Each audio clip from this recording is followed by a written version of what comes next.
दुनिया में सबका जीवन बदल सकता है लेकिन संत का जीवन नहीं बदल सकता। इसलिए कहा इस संसार में जो दो प्रकार के अवतार होते हैं, शाश्वत सत्य के, परमात्मा के, ईश्वर के, जो भी कहिए, अवतार दो प्रकार के होते हैं। अवतार का अर्थ ही होता है साहित्य, संस्कृत साहित्य में अवतार अवतरति इति अवतारः,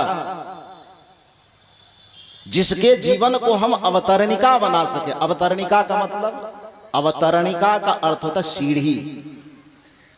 जिसके जीवन, जिसके चरित्र, जिनके आदर्श को सीढ़ी बना करके हम भवसागर को पार कर जाए, उसको अवतार कहा जाता है। संत के जीवन को हम, संत के चरित्र को, संत के दर्शन को हम आधार बना करके उस पर चढ़ करके हम भवसागर को पार करते हैं, इसलिए संत को अवतार कहा जाता है।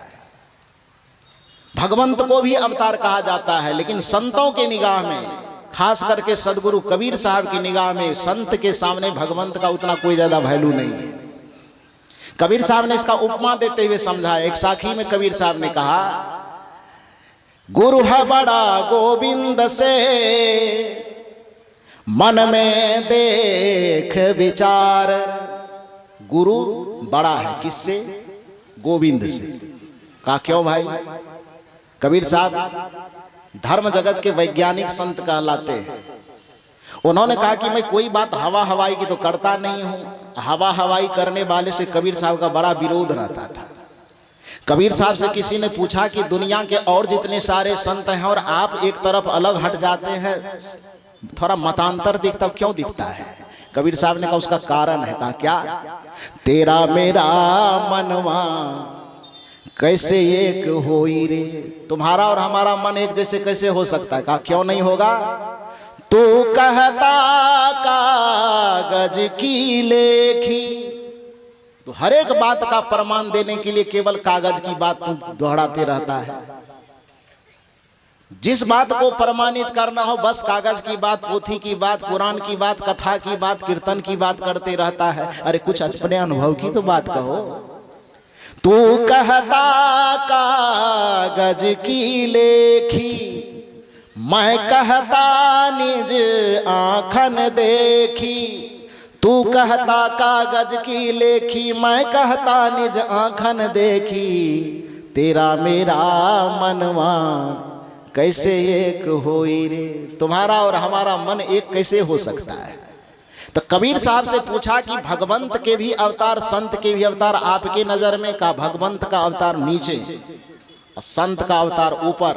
कहा क्यों? कबीर साहब कहते हैं, गुरु है बड़ा गोविंद से, मन में देख विचार। विचार करके देखो। कहा क्यों? हरि सिर जय तो बार बार, गुरु सिर जय तो पार। हरि का सृजन किया, परमात्मा ईश्वर का सृजन किया। जीव बार बार आवागमन के चक्कर में फंसने के लिए मजबूर होता है। एक धारणा के अनुसार हम लोग जानते हैं कि सृष्टि को किसने बनाया? भगवान ने बनाया। कहते हैं कि नहीं कहते हैं? हाँ या ना बोलिए। कहते हैं कि नहीं कहते हैं? इस संसार को किसने बनाया? थोड़ा जोर से बोलिए। किसने बनाया? भगवान ने बनाया। जिस संसार को भगवान ने बनाया, उसी संसार को भगवान ने क्या कहा? भगवान श्री कृष्ण ने कहा इस संसार क्या है? दुखालयम अशाश्वतम, यह क्षणभंगुर है और दुख से भरा हुआ है। भगवान बुद्ध ने क्या कहा? इसे दुख से भरा हुआ कहा। कबीर साहब ने क्या कहा? इसे बहुत दुख दुख दुख की खानी, तब बची हो जब राम ही जानी। ये संसार त्रिविध दुखों से भरा हुआ है, हर एक प्रकार के दुखों से भरा हुआ। तो ध्यान दीजिए, सवाल मेरा सुनिए। इस संसार को बनाया किसने? भगवान ने। संसार है कैसा? तो दुख से भरा हुआ। हमको जन्म किसने दिया? भगवान ने। हमको जन्म लेकर के दुखालय संसार में फंसा किसने दिया? थोड़ा जोर से बोलिए। डर क्यों लग रहा है? कोई भगवान कुछ नहीं कहेगा, हम लोग बैठे हैं, चिंता मत कीजिए।